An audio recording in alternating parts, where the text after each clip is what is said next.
Subscribe करें और bell दबाएं ताकि कोई खबर रह न जाए।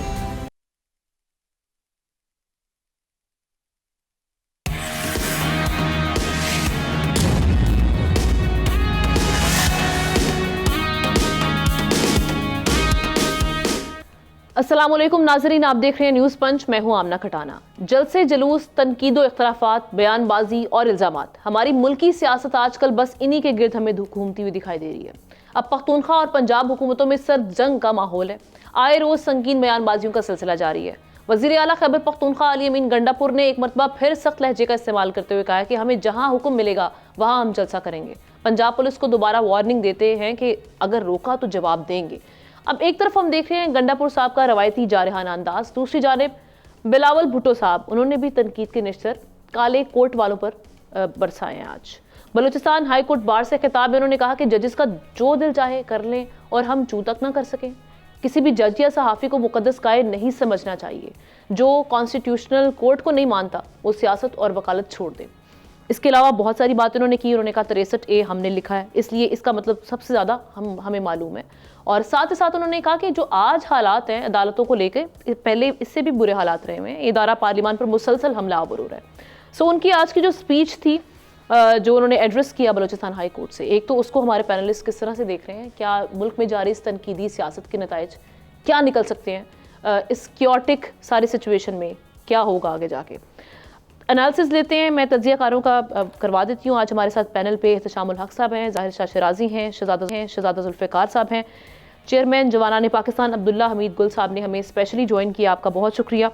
एहतशाम साहब, सबसे पहले आपकी जानिब आ रहे हैं। ये दो चीज़ें हमारे सामने हैं। एक जानिब वही जलसे जुलूस की सियासत, उसमें जो हमने देखा कि किस तरह से रेजिस्टेंस आई, उसके बाद कहा जा रहा है मज़ीद अगर जलसे जो डेट्स दी गई हैं भरपूर तरीके से आएंगे, कोई रोकेगा तो फिर उसका जवाब दिया जाएगा। दूसरी जानिब हम देख रहे हैं पीपल्स पार्टी भी अब खुलकर सामने आ रही है, जिस तरह से बातें की जा रही हैं, अदालती बहरान के हवाले से भी मामला चल रहे हैं। किस तरह से एनालिसिस करेंगे सारी सिचुएशन में, हम किस जानिब जा रहे हैं? अमना, पहली तो बात है कि आप छुट्टी से वापस आई हैं, आप वेलकम करते हैं आपको। माशाल्लाह बड़ी फ्रेश लग रही हैं, प्रिटियर दैन बिफोर। तो अच्छा लग रहा है आपके साथ दोबारा प्रोग्राम में, बहुत मेरा ख्याल 8-10 दिन के बाद बैठने में। अच्छा, अब देखें, दो तीन चीज़ें हैं। एक तो जो मेरा ख्याल है जो आपने बात की ना, बड़ी सीरियस बात है कि इस स्टेज पे जबकि हमें एक यूनिटी दरकार है, सारी दुनिया पाकिस्तान के बारे में देख रही है, हम लोग ख़ुद सारे परेशान हैं, इंटरनली एक्सटर्नली हमें इश्यूज़ हैं, इकॉनमी हमारी नीचे चली गई है, कोई चीज़ ठीक नहीं है, गवर्नेंस ठीक नहीं है। इस सारे माहौल में जो ज़्यादा ख़तरनाक बात है आमना, वो ये पोजीशन ले लेना। अभी देखें, अदारों ने पोजीशन ले ली है, अदलिया ने पोजीशन ले लिखी है, इस्टेब्लिशमेंट अपनी एक पोजीशन लेके बैठी है, सियासी जमातें अपनी पोजीशन लेके बैठी हैं, PTI का बिल्कुल एक बखरा ही अंदाज़ है, उन्होंने ये पोजीशन ली हुई है। अब इस सारे माहौल में जो सब लोग बात कर रहे हैं कि जी ये सियासी दर्जा हरारत नीचे कैसे आएगा, ये मुल्क को दोबारा तरक्की की पटरी पे हमने कैसे चढ़ाना है, ये जो एक अरसे से गैर यकीनी की सूरत हाल जैसा आप छोड़ के गई थी बिल्कुल वैसे ही है। इकोनॉमिक पॉलिटिकल इंस्टेबिलिटी आपको वैसी आप नज़र आ रही होती है। हम जी रहे हैं ब्रीदर के तौर पे, जिस तरह $7 बिलियन आज मंजूर हो गया अमेरिका अपना, IMF का, तुम बड़े खुश हो रहे हैं। अब दो तीन चीज़ें हैं, मैं जल्दी जल्दी आपको बताता हूँ, वक्त कम होता है हमारे पास सब के लिए बोलने के लिए। देखिए, पहली तो बात है कि सियासी तौर पर तो चीज़ें ठीक होती नज़र नहीं आ रही। हुकूमत ने और मकसदारन ने, पीपल्स पार्टी पैनल ने जो फ़ैसला किया है कि जी हर सूरत में हमने ये मोस्ट प्रॉबली पहले हफ्ते में अक्टूबर के, कुछ लोग कहते हैं कि 6 अक्टूबर की डेडलाइन भी दी गई है कि जी आपने ये आइनी अदालत का मामला जो है ना इसको पास करवाना है। 4 तारीख को PTI का जलसा इस्लामाबाद में होना है। अब उसके लिए भी हुकूमत को मुसीबत पड़ी है, हर जगह रोकने की कोशिश करते हैं लेकिन बात नहीं बन रही। अब इस सारे माहौल में हम देख रहे हैं कि एक बंदा जैसे आप छोड़ के गई थी सेंटर स्टेज पे, वो आज भी हैं, शायद सबसे ज़्यादा उनकी बात सुनी जा रही है, मौलाना फजल रहमान साहब। कुछ अच्छी बातें इन दोनों में हुई हैं, मेरा ख्याल है उनके हवाले से बहुत हम क्रिटिसाइज़ भी उनको करते हैं, पोजीशन बदलते हैं, अपने मफाद के लिए सब कुछ करने के लिए तैयार होते हैं। लेकिन इन दोनों 2-3 चीज़ें बड़ी अहमियत वाली जो उनके हवाले से हुई। एक तो ये कि मंजूर पश्तीन, जो आपको पता है जिस अंदाज से वो लड़ रहे हैं, वो उनको मिलने गए थे और उन्होंने कहा कि जी मैं, मौलाना साहब फ़ैसला किया कि मैं एक आर्म स्ट्रगल पाकिस्तान में करूँगा, फ़ौज के ख़िलाफ़, अदारों के ख़िलाफ़। तो मौलाना साहब ने उनको मना किया कि आप मत काम करें, फेडरेशन के साथ लड़ाई झगड़ा मत करें, फेडरेशन में रह के अपने मामला हल करें। लफ्ज़ उन्होंने यूज़ किया, उन्होंने कहा एक तो यह कि अगर आप ऐसा करेंगे, आर्म स्ट्रगल करेंगे, आप आइसोलेट हो जाएंगे और फिर आप अल्टीमेटली एलिमिनेट हो जाएं सियासी तौर पे भी, अदरवाइज़ भी। अब यही कहा जा रहा है कि मशवरा, बहुत अहमियत वाली बात है आमना, वो है कि पीटीआई को दिया गया। अब पीटीआई के बारे में एक जो बात सामने आ रही है, वो कह रहे हैं कि भाई इस स्टेज पे 2014 में तो हमें समझ आती है कि जी धरने किया आपने, इतनी आपकी सपोर्ट नहीं थी। आज जितनी सपोर्ट पीटीआई की है शायद पाकिस्तान की तारीख में किसी सियासी जमात को नहीं थी। ये वो फैक्ट है जो हमें मानना पड़ेगा। इन हालात में कहते हैं कि जी आप जिस तरह की सख्त बातें कर रहे हैं, और ख़ास तौर पे जो बातें आ रही हैं गंडापुर के हवाले से, जो बातें आ रही हैं, सब लोगों को तशवीश है कि एक गोली चलाएंगे हम 10 गोलियाँ चलाएंगे। एक तो वो कहते हैं कि जो खबरें अंदर से आ रही हैं कि जी मैं पीटीआई के साथ कंफर्टेबल हूँ लेकिन मैं उनके साथ नहीं। एक तो उनके ओपोनेंट है डेरा इस्माइल खान में, वो कह रहे हैं कि मैं आपके साथ इन हालात में चलने के लिए तैयार नहीं। उनके बयानात को भी उन्होंने कहा कि बचगाना दिखाई देता है। तो बुनियादी तौर पे मौलाना का ये रोल तो बहुत अच्छा है कि सबको साथ लेके चलें। अब सवाल यह है कि सारे मामले में वो कंसीड करेंगे। मेरी इत्तला ये है कि वो बहुत से हवालों से हुकूमत के साथ खड़े हैं, आइनी तरमीम मंजूर करवाएंगे। क्यों आइनी तो आपको पता है ना, हम ना आपको पता है ये तो तय हो चुका था। क्या कहते हैं 18वीं तरमीम के बाद और पॉलिटिकल पार्टी सारी बैठी थी, एपीसी हुई थी जिसमें नवाज इमरान खान भी थे, जेयूआई के लोग थे, लंदन में हुई थी, वहाँ सब ने कहा था जी आईनी अदालत बननी चाहिए। अब लोग सवाल कर रहे हैं कि जी स्टेज पे क्यों, और बहुत सारी चीज़ें तय करने वाली पहले वो करें। लेकिन अदलिया के झगड़े जिस तरीके से हम देख रहे हैं, डिवाइड हो चुके हैं, पोलराइज हो चुके हैं, वो अपनी जगह इशू है। अब असली सवाल यही है कि जी सारे माहौल में मौलाना साहब ये भी कह चुके हैं, फिर एक दफ़ा पहले कह चुके थे कि जी इसी पार्लियामेंट में रहेंगे, अब उन्होंने नए इलेक्शन का भी मुतालबा कर दिया। अब लोग ये देख रहे हैं कि ये पॉलिटिकल सिनेरियो बदलेगा नहीं बदलेगा। बज़ाहिर तो लग रहा है आमना कि कन्फ्रंटेशन अदारों में, सियासी जमातों में बढ़ रही है, बढ़ेगी, क्योंकि कोई चीज़ बंदा, कोई लीडर या सियासी जमात कंसीड करने के लिए, पीछे आने के लिए तैयार, नतीजतन चीज़ें ख़राब हो रही हैं। अब अल्लाह करे कि कोई गिव एंड टेक हो जाए, कोई मामला चलें तो शायद सूरत हाल बेहतरी कर जाए। अदरवाइज तो हमारे लिए मुश्किलात इंटरनल एक्सटर्नल पर नज़र आ रही हैं। ठीक है जुल्फ़िकार साहब, ये जो हम देख रहे हैं अक्टूबर जैसे स्टार्ट हुए मामला था, हमें लग रहा है कि ये जो दर्जा हरारत है ये दिन ब दिन मज़ीद इसमें अब हम देखेंगे कि बढ़ता चला जाएगा। ये इस मामले को देखते हुए, क्योंकि एक इम्पॉर्टेंट अपॉइंटमेंट भी होनी है अक्टूबर में, उसको लेके भी बहुत सारी तशवीश पाई जा रही हैं। अब इन मामलात में जहाँ पर हम इतनी सियासी बयानबाजी भी देख रहे हैं, कोई रास्ता आपको आगे निकलता हुआ दिखाई दे रहा है कि हम स्टेबिलिटी की जानिब जाएंगे? आमना देखें, अगर मेरा अपना ये ख्याल है कि आपने पॉइंट आउट बिल्कुल ठीक किया कि जो अभी इस महीने के 25 तारीख को जो अपॉइंटमेंट होनी है, और उस अपॉइंटमेंट के मेरे ख्याल में पीटीआई ने फैसला किया है कि गवर्नमेंट पे इतना प्रेशर आप बढ़ा दें, इतना प्रेशर बढ़ा दें कि वो आने वाले जो जज है उनमें कोई, उनकी अपॉइंटमेंट में कोई रुकावटें ना डाले, कोई मसाइल पैदा ना करे, और दूसरी आईनी तरमीम जो है उसको भी रोकने की कोशिश करे, ये उनका है। और आप देख रहे हैं कि बैरिस्टर गौर को एक तरफ कर दिया, पार्टी के इस वक्त वो सरबराह हैं, और दूसरे जो हैं उनको सब एक तरफ कर दिया, बानी पीट किया, और गंडोपुर साहब हैं जो चीफ मिनिस्टर खैबर पख्तूनख्वा है, उन्हीं को इंस्ट्रक्शन देते हैं, उन्हीं को कहते हैं कि ये बस पैगाम मेरा पहुंचा दो, हम डरने वाले नहीं हैं, हम हटने वाले नहीं हैं पीछे।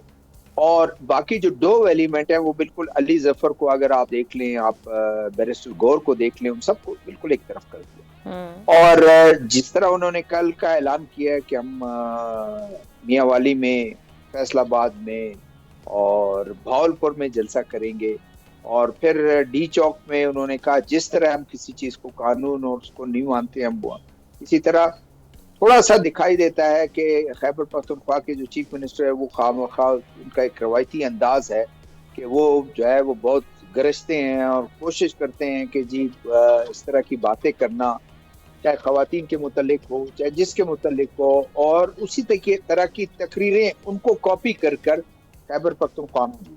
तो मुझे नहीं लगता, आपके जो सवाल का जवाब है, मुझे नहीं लगता कि आगे टेम्परेचर कोई एक हफ्ते में, 10 दिन में, महीने में बढ़ेगी, कन्फ्रंटेशन बढ़ता जाएगा, और हुकूमत कोशिश करेगी कि अपने एडमिनिस्ट्रेटिव मशीनरी के तहत उसको दबाए। जैसे एक दो जलसा आपने देखा इस्लामाबाद में हुआ, लाहौर में हुआ, वो उन्होंने किया। और इस तरह वो चीजें आगे चलेंगी और उसका नतीजा क्या निकलेगा, किसी को पीछे जरूर थोड़ा बहुत हटना पड़ेगा या दरमियानी रास्ता निकालना पड़ेगा कि जिसमें आप एहतजाज जरूर करें, बिल्कुल एहतजाज करें, लेकिन शोर शराबा कर कर किसी के इज्जत करना, किसी के कोई ऐसे कोई लैंग्वेज आप जो है वो स्लैंग इस्तेमाल ना करें, ऐसे लैंग्वेज ना इस्तेमाल, पढ़े लिखों की तरह आप बात करें, एहतजाज करें, सारा कुछ है। लेकिन अगर आप कानून हाथ में लेंगे, गवर्नमेंट तैयार है, और सिर्फ गवर्नमेंट तैयार नहीं है, एस्टेब्लिशमेंट तैयार है, तो वो बिल्कुल सख्त आईनी हाथों से इसको वो करेगी और मुकाबला भी करेगी और इनको दबाएगी। अब वार ऑफ नर्व्स है, वो प्रेशर बढ़ाते रहेंगे और इस प्रेशर को ये कम करते रहेंगे। ये प्रेशर इतना नहीं बढ़े कि उसमें, और एक ऐन मुमकिन है कि अगर प्रेशर बहुत ज्यादा बढ़ जाता है और चीजें बहुत ज्यादा खराबी की तरफ जाना करते हैं, मेरी नजरें जो है इस वक्त फिर मौलाना फजल रहमान की तरफ जाती हैं कि मौलाना फजल रहमान एक्सेप्टेबल हैं, जो एक इन्होंने तहरीक शुरू कर रखी है आइन को बचाने के लिए, उसको और पीटीआई को, उसमें वो काबिल कबूल हैं। इस वक्त काबिल कबूल हैं गवर्नमेंट के, और दूसरी तरफ में तो वो वैसे काबिल कबूल हैं। शायद वो फिर कोई दरमियान का कोई इस तरह कर दें, कोई ऐसा रास्ता निकालें कि जिसमें ठीक है। शाह साहब, ये इसका कोई एंड होता हुआ आपको दिखाई दे रहा है? ये सारे मामला जो हम देख रहे हैं कि टेम्परेचर भी बढ़ रहा है और इसमें अदलिया जो खास तौर पे इस वक्त अदलिया का सारा रोल देख रहे हैं, ये भी दिन ब दिन हमें बड़ी क्लैरिटी के साथ पिक्चर दिखाई दे रही है। पहले तो पॉलिटिकल एक जंग थी, एक बैटल थी, उसमें अब इनका एक साइड्स चूज करना अदलिया की वो बहुत क्लियर हो गई है। अब ये मामला कहाँ जाकर इख्तिताम पजीर होंगे? शुक्रिया आमना, एक तो वेलकम बैक, और दूसरा मैं ये समझता हूँ कि देखिए ख्वाहिशात अगर तमाम के तमाम लोगों की पूरी हों तो फिर मेरे ख्याल में गिला किसी को नहीं रहेगा। सियासी निज़ाम अगर हमने एक बनाया है वो जैसा है, अच्छा है या बुरा है, कंप्रोमाइज्ड है या हम कह सकते हैं इंजीनियर्ड है, जैसे कि एक पार्टी का इल्ज़ाम है और दूसरी उसको नहीं मान रही। वैसे मेरा एक सवाल ये है कि आया अगर जलसा हो जाता है, पहले भी हम बात करते रहे, चाहे इस्लामाबाद में भी जलसा हो जाए, क्या फ़र्क पड़ेगा उससे? आप छोड़ दें, जलसा करने दें। मुझे तो ये समझ आज तक नहीं आई कि आप एक तरफ से जो है वो गंडासे लेके आ रहे हैं, क्रेने लेके आ रहे हैं, बलडोज़र लेके आ रहे हैं, दूसरी तरफ जो है वहाँ लोग खड़े कि जनाब आप 3 घंटे में जलसा करेंगे। सवाल तो यही पैदा होता है कि पंजाब हुकूमत है, मरकज़ी हुकूमत है, उनको आखिर जलसे से मसला क्या है? करने दें आप, एक सियासी जमात है वो जलसा कर रही है। दूसरा, एक इलेक्टेड चीफ एग्जीक्यूटिव है एक सूबे का, अगर वो अपनी पार्टी की नुमाइंदगी करते हुए कहीं भी कोई प्रोटेस्ट करना चाहता है, जलसा करना चाहता है या मिसाल के तौर पे एहतजाज करना चाहता है, तो क्या प्रॉब्लम क्या है? एक तो सबसे बड़ा अहम इशू ये है, मेरे ख्याल में हुकूमत खुद शायद लगती है कि खाइफ है, उसको कोई अपना एक कहते हैं ना कि वो सेल्फ फेयर है। मुझे बिल्कुल समझ नहीं पड़ रही कि शहबाज शरीफ साहब को या मरीम नवाज साहिबा को क्या इशू है। अगर लाहौर में जलसा हो रहा है, खानेवाल में हो रहा है, फैसलाबाद में हो रहा है, होना चाहिए। जब ये लोग अपोजिशन में तो इनको जलसों की इजाज़त थी। करेक्ट। हाँ, वजह शायद मुझे जो नज़र आ रही है वो ये है कि इनको एक सेल्फ फेयर है, खौफ है। एक तो पॉइंट ये हुआ। दूसरा, जैसे एहतशाम साहब ने भी कहा कि एक प्रेशर बिल्डिंग टैक्टिक्स है। जाहिर बात है हुकूमत अपनी मर्जी का जज भी लाना चाह रही थी जो कि कामयाब नहीं हो सकी। चलें, शाह साहब की आवाज़ हम तक ठीक तरीके से नहीं पहुंच पा रही, मैं मसाइल पैदा करें। जी जी, मेरे ख्याल से तो ऐसा फेयर होना नहीं चाहिए, लेकिन है, वो शायद यही बता सकते हैं कि इनको क्यों है। आपको शायद मैं बता रही है। जी जी सर, कंटिन्यू करें। चलें, अब्दुल्ला हमीद साहब की जानिब चलते हैं। अब्दुल्ला साहब, ये एक सिस्टम ऐसे लग रहा है, एक विशेष साइकिल में हम फंस चुके हुए हैं, उसी में घूमते जा रहे हैं। अब ये दायरा तो इख्तिताम पजीर नहीं हो रहा। कुछ आपको समझ में आ रहा है कि आगे इसके नताइज क्या बरामद हो सकते हैं? क्योंकि हम पहले ही बोल चुके हैं, हम देख रहे हैं कि कई इदारे हमें बता चुके हैं, ये कहा जा रहा है कि जी आपका इस पॉलिटिकल इंस्टेबिलिटी जो है वो हमारे लिए इकोनॉमिक जो हमारे हालात हैं उसको ठीक नहीं कर पाएंगे अगर इस तरह के हालात कंटिन्यू करते रहेंगे। तो इस बारे में इसका हल कौन निकालेगा सारे मामले में? बिस्मिल्लाहिर्रहमानिर्रहीम। देखिए, हल तो जो है वो सियासतदान ही निकालते हैं ना। जंगों का भी हल जो होता है वो टेबलों पे निकला करता है, और ये आप मैदान जंग में एक हद तक तो आप चलते हैं, लेकिन आखिरकार सोल्यूशन जो है वो आपका टेबल पे निकलता है। लेकिन इससे मुबर्रा कि ये जो कुछ भी हो रहा है, आप ये मैं बिल्कुल इत्तेफाक राय रखता हूँ कि जलसे करने देना, जलसे करके क्या हासिल कर लेंगे। आप देखें तकरीबन कोई 15 करोड़ की आबादी है पंजाब की, अगर उसके अंदर जो है वो 10, 20, 15, 25 हजार लोग बाहर आ जाते हैं तो क्या फर्क पड़ेगा। मतलब मुझे हैरानगी इस बात पे है कि क्यों खाइफ हैं। क्या खाइफ इस वजह से हैं कि उनको ये लग रहा है कि जो इलेक्शंस हैं उसके अंदर उनको असल जो हकायक हैं वो उसके बरक्स हैं जो नताइज सामने नजर आए हैं। इससे तो ये इस जो सोच है उसको तकवीत दिया जा रहा है। और लगता ये है कि हुकूमत जो है और अपोजिशन मिलके सूबाइयत को हवा दे रही है। अगर ये पंजाब और ये केपी के हवाले से जो बातचीत चल रही है, ये तो मतलब इंतहाई मेरे ख्याल में बचगाना सोच के मुतहम्मल हैं। ये कोई मुदब्बराना सोच तो इस तरह से नहीं हुआ करती। अब दूसरी तरफ मौलाना फजल रहमान साहब की बात कर लें। देखिए, मौलाना फजल रहमान एक ज़ीरक सियासतदान है। उनको मालूम है कि अभी जो खास तौर पे मुबारक सानी केस के ऊपर जो बात हुई और उसमें मौलाना ने बहुत उनको पजीराई मिली, अवाम के अंदर बहुत उनको जो है वो एक इज्जत जो है वो देखना पड़ी और आज तक वो चल रहा है मामला। क्योंकि अभी तक सुप्रीम कोर्ट के हवाले से जो मुबारक सानी केस है उसके ऊपर अभी तक अमली जो कोई इकदाम जिसको मुफस्सल फैसला कहते हैं वो तो आया नहीं है तहरीरी। तो मौलाना की तब तक जो गुड्डी है वो चढ़ी रहेगी जब तक कि मुफस्सल फैसला नहीं आएगा। अब दूसरी जो इसके अंदर पहलू है वो मौलाना का एक एडवांटेज है। बीइंग अ सियासतदान वो जरूर अपना एडवांटेज तो लेंगे, कुछ ना कुछ तो हासिल करेंगे। अब वो हासिल क्या करेंगे ये देखना बड़ा जरूरी है। पहली बात यह है कि क्या उनको जो है वफाक के अंदर कोई मिनिस्ट्री या वफाक के अंदर कोई पोजीशन, क्या मौलाना को उससे कोई फायदा पॉलिटिकली होगा? तो मेरा तो नहीं ख्याल के पॉलिटिकली फायदा होगा, बल्कि मौलाना को उल्टा शायद नुकसान हो जाए। लेकिन साथ ही साथ जो है पॉलिटिकल फायदा तो उनको तब होगा जब केपीके के अंदर उनको कोई एक खास मुकाम मिले, कोई मिलजुल के वो सियासत कर सकें या अपना जिसको कहते हैं ना अपने हिस्से की जो शीरीनी है वो मिल जाए, एक बात। दूसरा उनको है बलूचिस्तान के अंदर से उनको क्या मिलेगा और किस तरह मिलेगा, और क्योंकि उनकी मुस्तकबिल की सियासत जो है वो बलूचिस्तान और केपीके के ऊपर मुनहसर है, वो वफाक के ऊपर नहीं है किसी सूरत पे। और तीसरी बात जो अहम तरीन है वो मौलाना क्या जो एक पब्लिक स्टांस है, उनको एक मौका मिला है अपनी वो तमाम सूरत हाल, और मौलाना इतने समझदार हैं कि वो पल्स ऑफ द नेशन को समझते हैं।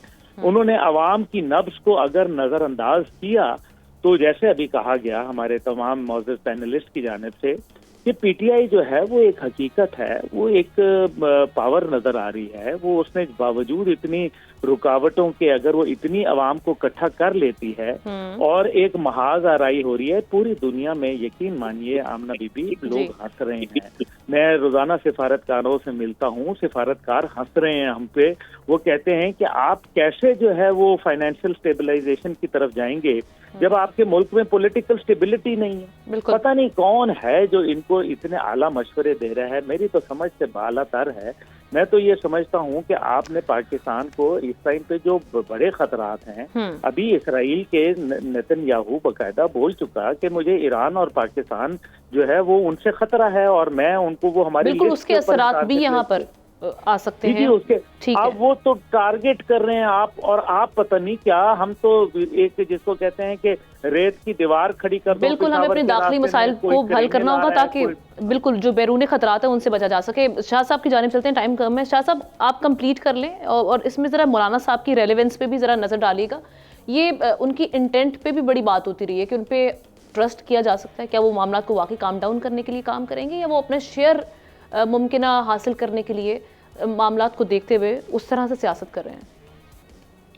देखिए आमना, मेरे ख्याल में जितनी सियासी जमातें हैं, हुकूमत है या तहरीक इंसाफ है, वो अपने अपने मफादात के लिए लड़ रहे हैं। तो आप मौलाना साहब को क्यों रूल आउट करते हैं कि वो अपनी सियासी मफाद के लिए, अपनी सियासी साख के लिए और अपनी सियासी रिवाइवल के लिए बात नहीं करेंगे? क्योंकि मौलाना साहब भी डिसग्रंटल्ड हैं। जैसे उन्होंने नया इलेक्शन का भी मुतालबा किया है, वो बलूचिस्तान के अंदर भी अपने आप को नाराज़ समझते हैं, वो केपी के अंदर होने वाले इलेक्शन पर भी एतराज़ कर रहे हैं। तो इस वक्त तो उनको मौका है। दूसरा, PDM की सरबराही थी वो मौलाना साहब के साथ पास थी, और ऑब्वियसली वो यही समझ रहे थे कि उन्हें पीडीएम के सरबराह के तौर पे आइंदा पाकिस्तान का सदर बनना चाहिए। अब मैं तो ये समझ रहा हूँ कि देखिए मौलाना साहब की सियासत बेशक जो है वो पॉलिटिकल टेम्परेचर को काम डाउन करेगी, लेकिन एक बात और भी बताऊँ, मेरे ख्याल में जो मुक्तदर हल्के हैं वो भी मौलाना साहब को सपोर्ट कर रहे हैं, इसमें कोई दूसरी राय नहीं है।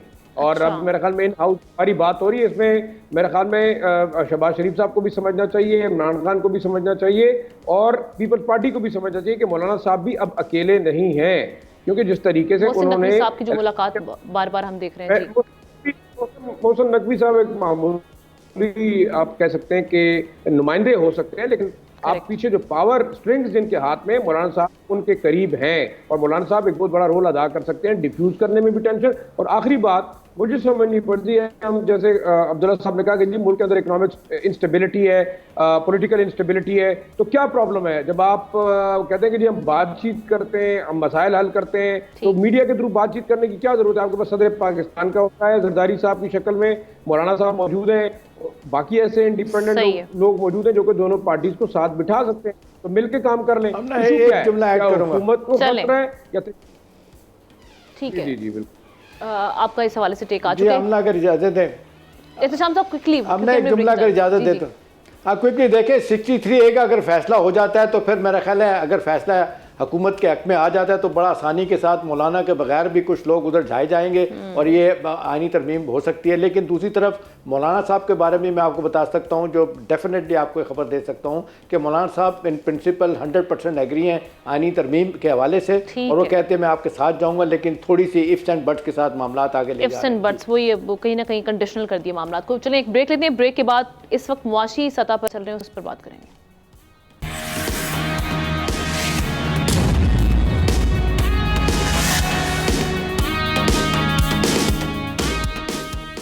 Welcome back. पाकिस्तान की तारीख में पहली बार सालाना आमदन टैक्स गोशवारे यानी जो हम देख रहे हैं कि रिटर्न्स जो फाइल किए गए हैं उनकी तादाद 35 लाख से बढ़ गई है। इन गोशवारों के साथ टैक्स गुजारों ने 55 अरब रुपए से ज़्यादा का टैक्स भी जमा करवाया है। वफाकी वज़ीर ख़जाना मोहम्मद औरंगज़ेब के मुताबिक गुज़श्ता साल 30 सितंबर तक FBR को 16 लाख टैक्स गोशवारे मौसूल हुए थे, जबकि इस साल टैक्स गोशवारे पिछले साल के मुकाबले में दुगने से भी ज़ायद जमा करवाए गए हैं। दूसरी जानिब पहली तिमाही के हदफ में शॉर्टफॉल 115 अरब रुपए तक पहुंचने का खदशा पैदा हो गया है। सितंबर में 20 अरब रुपए शॉर्टफॉल का सामना हो सकता है। IMF ने पहले ही वार्न किया था कि टैक्स हदफ के हुसूल में नाकामी पर इजाफी महसूलात के इकदाम पर गौर करना पड़ेगा। मिनी बजट लाने का भी इस सूरत हाल में हमें इम्कान दिखाई दे रहा है।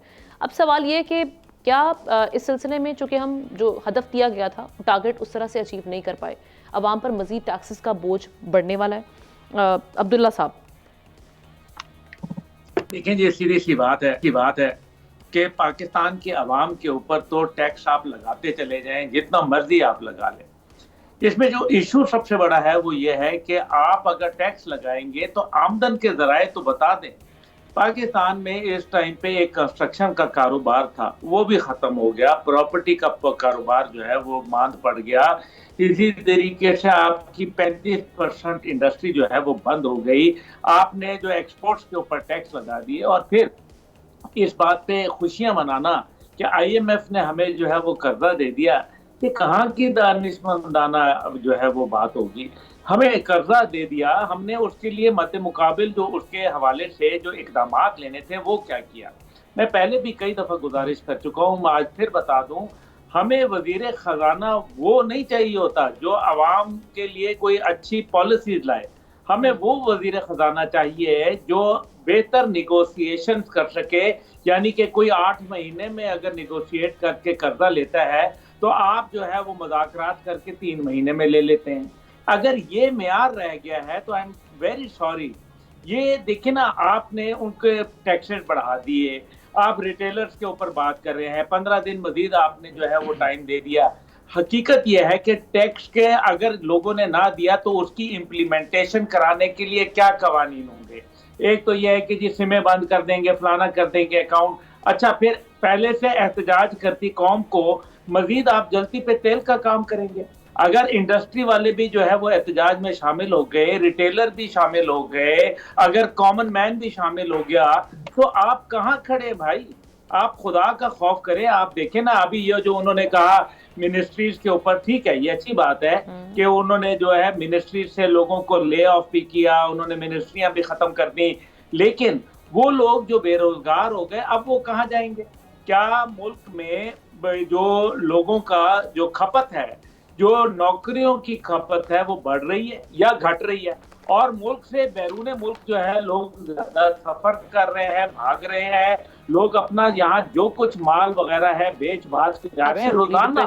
ये हमारे तमाम पैनलिस्ट बैठे हैं और मेरे ख्याल में रोजाना इनको ये ऐसी सूरत हाल का सामना करना पड़ता होगा, मुझ समेत। अब मसला यहाँ ये है कि आपने टैक्स को जो है वो तो बढ़ा रहे हैं। आईएमएफ के कहने, मान लेना, खुदा के लिए मान लें कि आईएमएफ आपका दोस्त नहीं है, वो एक सोचे समझे मंसूबे के साथ पाकिस्तान को पैरालाइज करना चाहता है, वो पाकिस्तान को जो है वो मफलूज करके उस हालत में लाना चाहता है जहां आप ये कहने पे मजबूर हो जाएं कि न्यूक्लियर बम अच्छा या रोटी अच्छी। सीधी सी फिर भी हम देख रहे हैं अब्दुल्ला साहब, एहतशाम साहब, आईएमएफ अभी भी खुश नहीं है। ऑल्दो हम देख रहे हैं कि इस पे एफबीआर, इस टैक्स कलेक्शन जिसमें बेहतरी आई है उस पर बगले बजा रहा है, लेकिन जो टारगेट था वो 2.65 था और 2.56 ट्रिलियन हम अचीव कर पाए हैं। 93 बिलियन का अभी भी एक शॉर्टफॉल देख रहे हैं। अवाम सारी सूरत हाल में पिस रही है, उस पे टैक्सेस का नया फिर बोझ डाला जाएगा, इसको किस तरह से ये मैनेज करेंगे?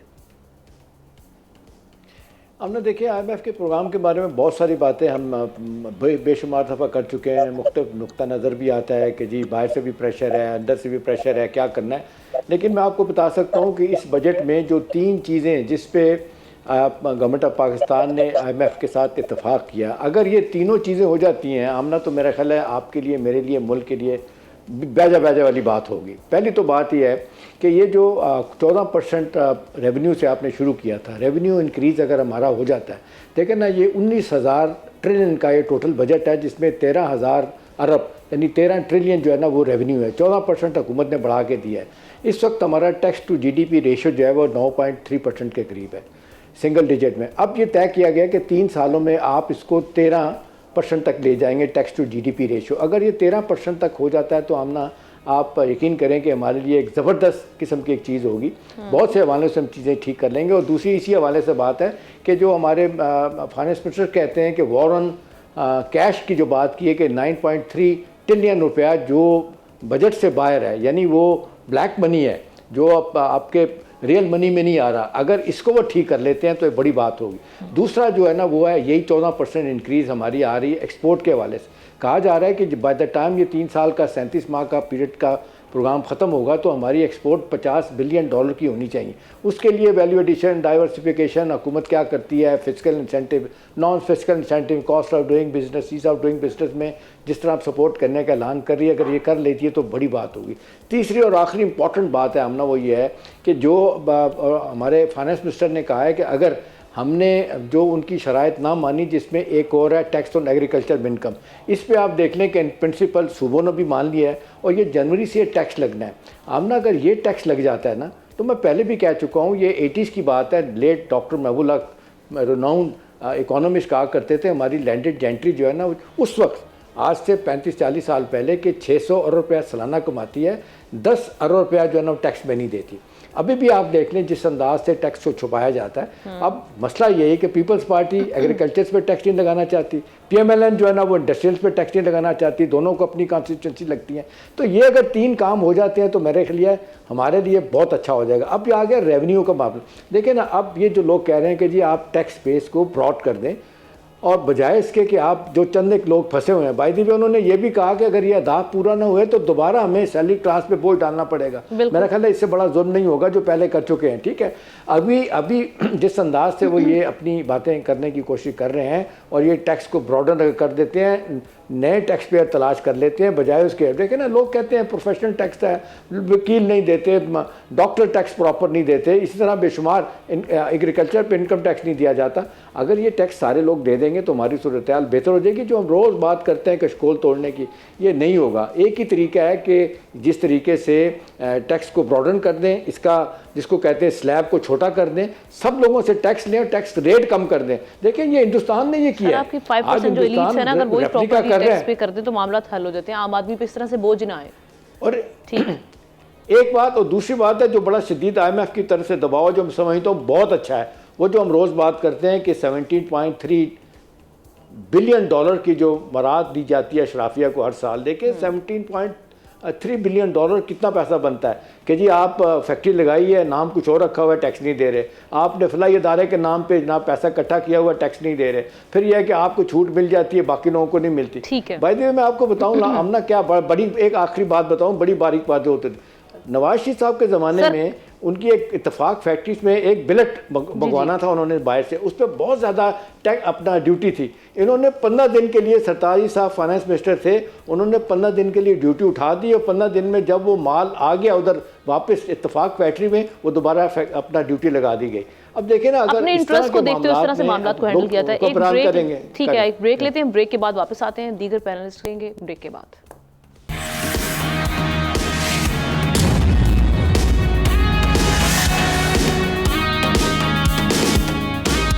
Welcome back once again.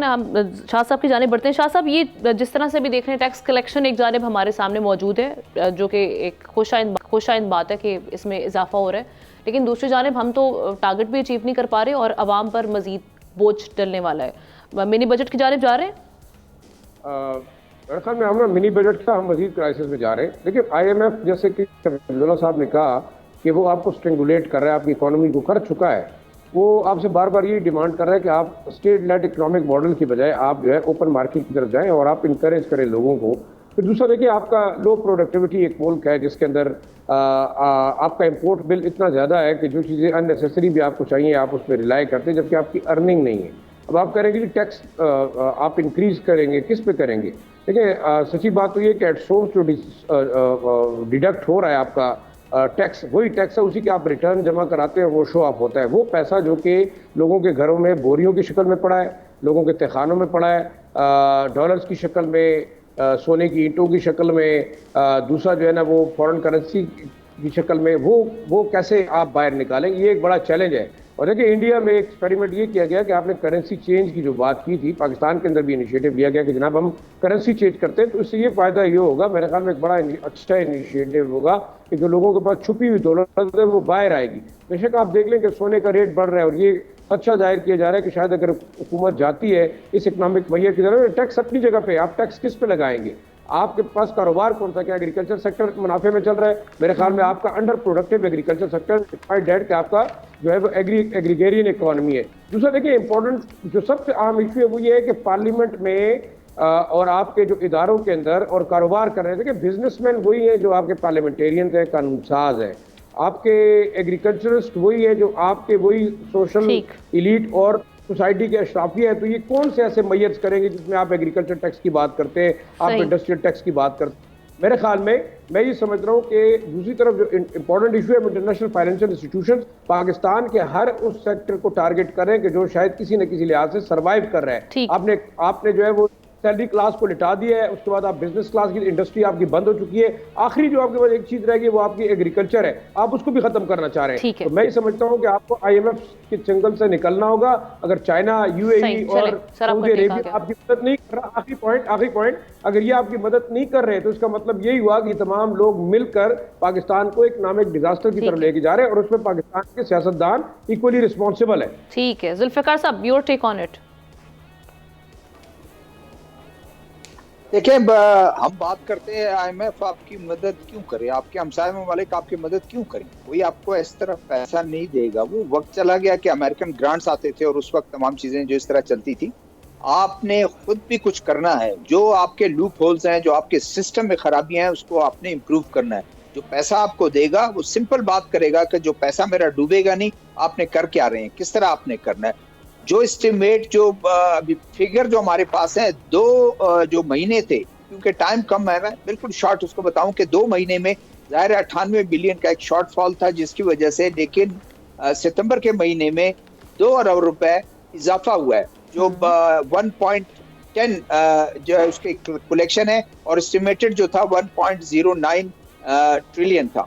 तो ये अब एक्सपेक्ट जो हमारे इकोनॉमिस्ट हैं वो एक्सपेक्ट करते हैं कि अगले महीने शायद गवर्नमेंट और कॉन्शियस हो जाए और ये सेकंड जो आपका जो क्वार्टर होगा उसमें चीज़ें थोड़ी सी बेहतर हो जाए। वरना अगर जो आप कह रही हैं जिस तरह अगर उन्होंने मिनी बजट लाया तो वाकई ये डिजास्टर्स होगा लोगों के लिए भी और आवाम के लिए, और उसको मेरे ख्याल में फिर उसको जो अपोजिशन पार्टियां वो उसको एक्सप्लॉइट भी करें। जी सही, चलें आपका इस पे टेक आ गया, थैंक यू सो मच। तमाम पैनलिस्ट का मैं शुक्रिया अदा करती हूँ। प्रोग्राम का वक्त खत्म, आपसे कल मुलाकात होगी। अल्लाह हाफिज।